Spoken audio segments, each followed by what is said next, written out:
Good day everyone, I am Yelwin K. Onda from BSMT J2C and I am here in front of you to discuss the history of IALA. First of all, what is the meaning of IALA? IALA stands for International Association for Lighthouse Authorities. The development of uniform system of buoyage throughout the world gives importance for safe navigation at sea.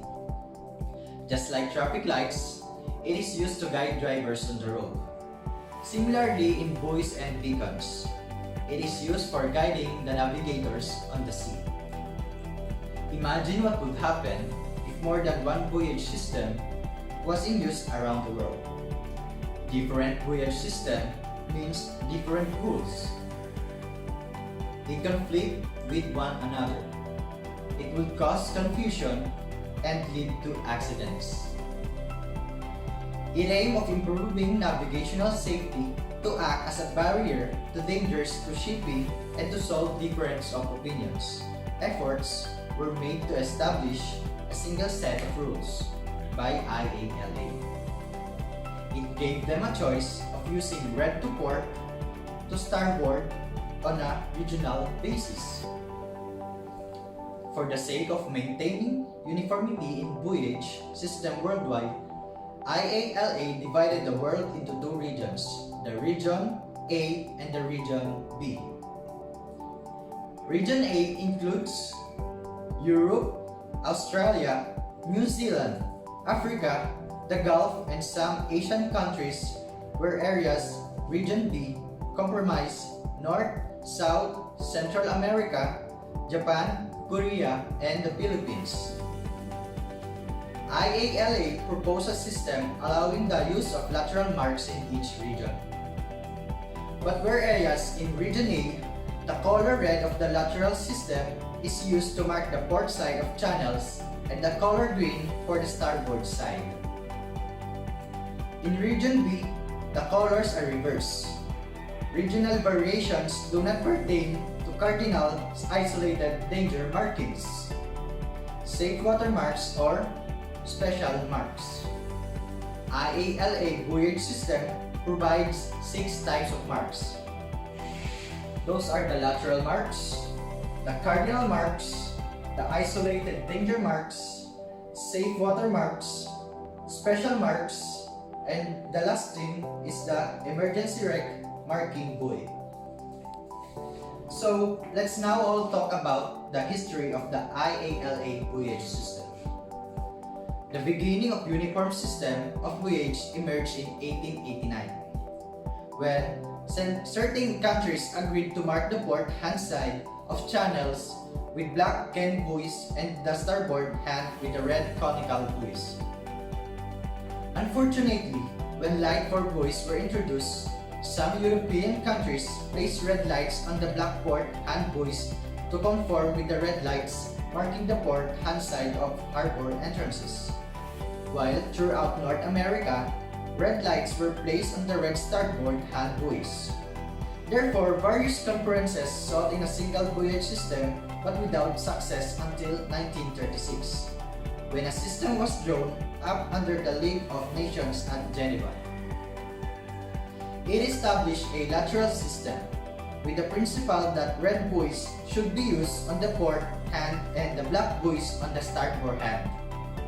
However, several countries were not signatories to this convention and continued to develop their original and opposite systems.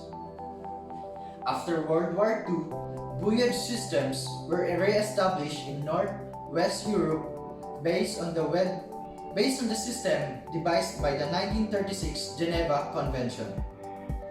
Its wide differences in interpretation of that system resulted in 9 different systems coming into the use of those waters.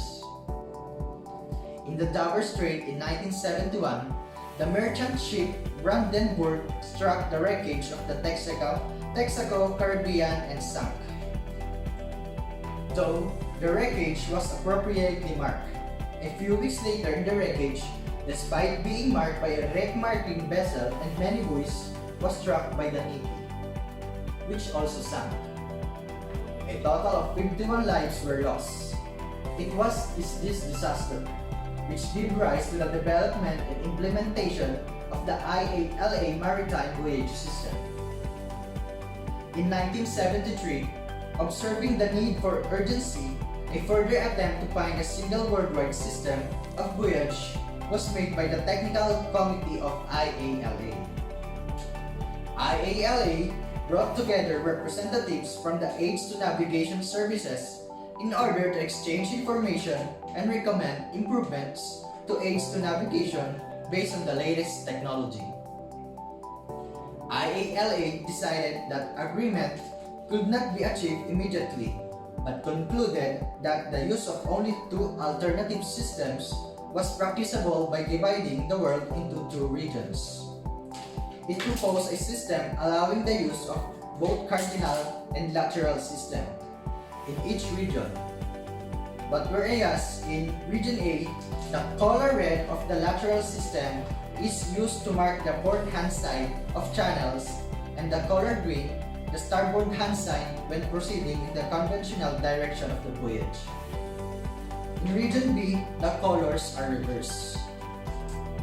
In 1980, at a conference convened with the assistance of the Intergovernmental Maritime Consultative Organization, now known as the IMO, and the International Maritime or Hydrographic Organization, the lighthouse authorities from 50 countries, and the representative of the 9 international organizations concerned with aids to navigation agreed to adopt the rules of the new combined system. It reached the decisions on the voyage regions. The system has now been implemented through much of the world. The voyage system is really important for safe navigation. Through this voyage system, we are able to safely navigate on different parts of the world. Once again, I am Yelwin K. Onda from BSMT J2C, and here is my reporting for the history of IALA. That's all, and